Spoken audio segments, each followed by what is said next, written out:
Hi everyone, in this video I'm going to give an overview of the new event cards for Northgard Uncharted Lands. These cards are coming out in a new expansion called Northgard Uncharted Horizons, and if you haven't heard about the Kickstarter campaign for that, I put a link down in the video description. You can check it out if you like what you see here. There's also a link if you'd like to actually try these things, the event cards, some of the other new features like some updated clans, or I should say new clans, the Automa deck that I've had some videos on. You can do that on Tabletopia, and that link is in the description as well. So the event cards are going to add a little bit of uncertainty to a game of Northgard, and not too much uncertainty. The players will be able to prepare for these a little bit, but they're going to just add a couple of wrinkles into what happens every year, and sometimes they're good, and sometimes they're bad. And bad, I mean, they might cost the player a few more resources than they were expecting, but most of them have a decision the player can make that potentially could benefit them, even though they have to pay some more resources. They could get some extra points out of the way. And these tie in pretty strongly to the video game, if you're familiar with it. Some of the events are very similar, if not the same, and they have a adjusted mechanic for the board game, which I think is pretty cool. So I'll just show you an example of these, and then I'll explain how you use these in a game, how you set them up. So I have the deck here. There's about 20 of these that come with the game. So I just picked a few here that are I thought were pretty interesting. So the first one is the Earthquake. And in the Earthquake, what happens, so all the cards will tell you the name of them, of course, at the top. And then they'll tell you what phase of the year they're going to take effect. So in this case, this is going to happen during the harvest phase.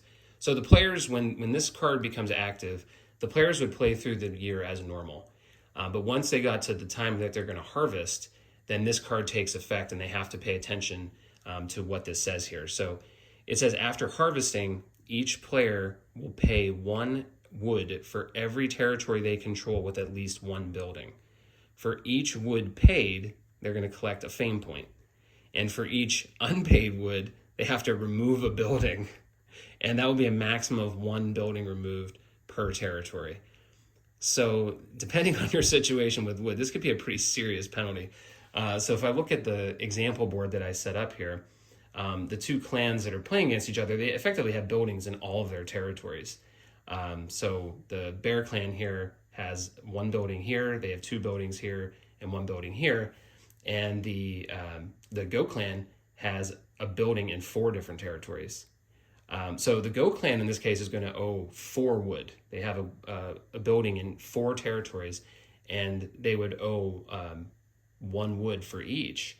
Now they don't have to pay the wood, but if they do, they're going to get 4 fame points. So if they're able to cover that, which in my example here they cannot. They do have 3 though, so they could turn these 3 in and get 1 fame point for each. But for the one they can't pay, they would have to pick one of these territories and remove one of the buildings there. Now for the Bear clan, they only have 3 territories with buildings, so they would be able to cover this event card. They would have to pay 3 wood to cover their 3 territories. Now, if they decided, I can't afford to give up all of this wood, I only have 1 woodcutter lodge here, so that's my only other way of getting wood. They could decide I'll only pay 2. They would get 2 fame points, and then they would have to make a decision of which territory they want to remove a building. Now, if they pick this central territory here, they would have the option, and most likely would choose to remove their small building here, the defense tower, and leave the Altar of Kings alone. But they would be able to make that choice here. They can only lose 1 building in any one territory. So that's an example of one of the events. I have a couple others here I'll show. So this one's the Draugr invasion. So this one again happens during the harvest phase. And this one says, after harvesting, each player receives 2 fame and removes 2 units from each territory where they control at least 3 units, removing 1 less unit for each defense tower and fortress in that territory. So this one's pretty cool because it actually makes the defense tower and the fortress a little more important. Obviously they're good for combat, but this actually makes them useful to avoid losing your units to a Draugr invasion. So that one's kind of fun. So in our example here, the only territories that would be eligible are this one here for the Bear clan. They have 4 units. And this one here for the Goat clan, they have 3.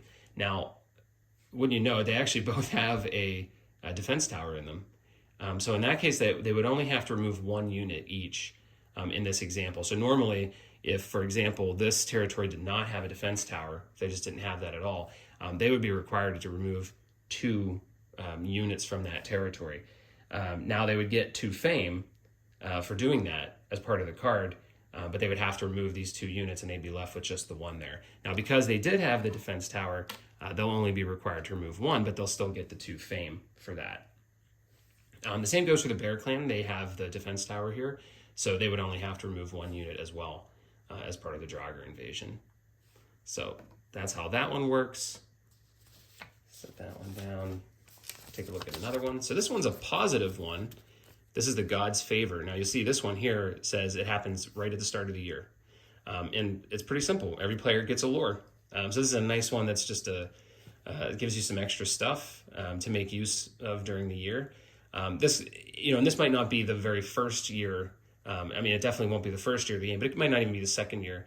It might be something that happens a little later on in the game where you have more decisions to make with your resources. So whether you're going to trade them in, whether you need some lore. And if you see this one coming to gain the lore, you might make a different decision based on that. So this one's nice and simple. They're not all as complicated as the first 2 I showed. And then this last one here, if you're familiar with the video game, you'll definitely recognize this one. This is the Infestation. So again, this is another harvest one. A lot of them do target the harvest.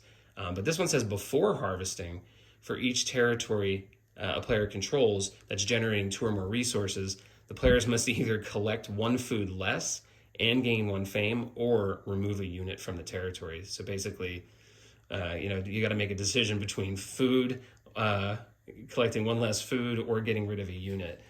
So in our example here, the Bear Clan actually doesn't have any territories that are generating 2 or more resources. So they'll be okay with this one.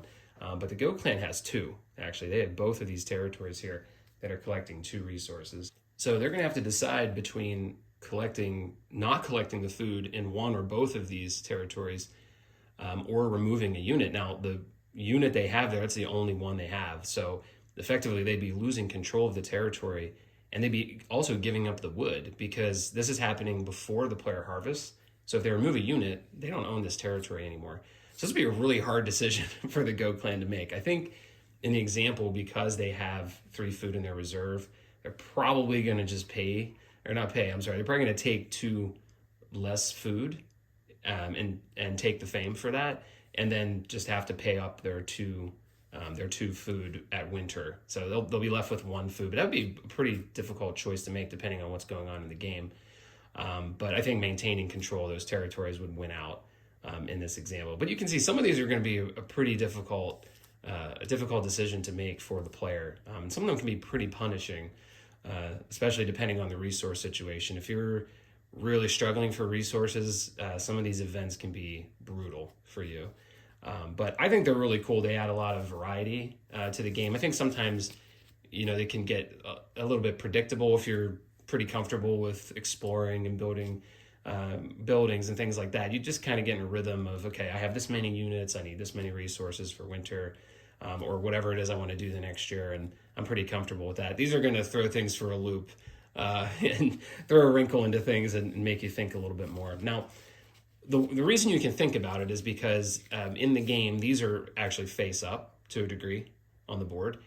So the players can see what's coming, at least, a year out. They'll be able to see what's happening. I guess if they want to dig through the deck and see, I suppose they could do that. But they will be able to see what's going to come next year, so they can at least prepare for it a little bit. But I still think these are going to be a significant challenge in those cases. So when you're doing the setup, the only thing that really changes is when you get to what's called step L in the rulebook, which is when the players place their map tiles. So they're going to finish that. They're going to place their map tiles. And then you're going to take the event deck if you're using it, and you're going to shuffle it up, and then you're going to draw enough cards. You're going to draw years you're playing -1. So if you're playing the standard game like I have out here with 7 years, you're going to draw 6 cards. So I take out 1, 2, 3, 4, 5, 6. And then you're going to place these face up next to the year mark or the year tracker. And at the beginning of the game for year number 1, there is no event. So this is just letting the players know what's coming next.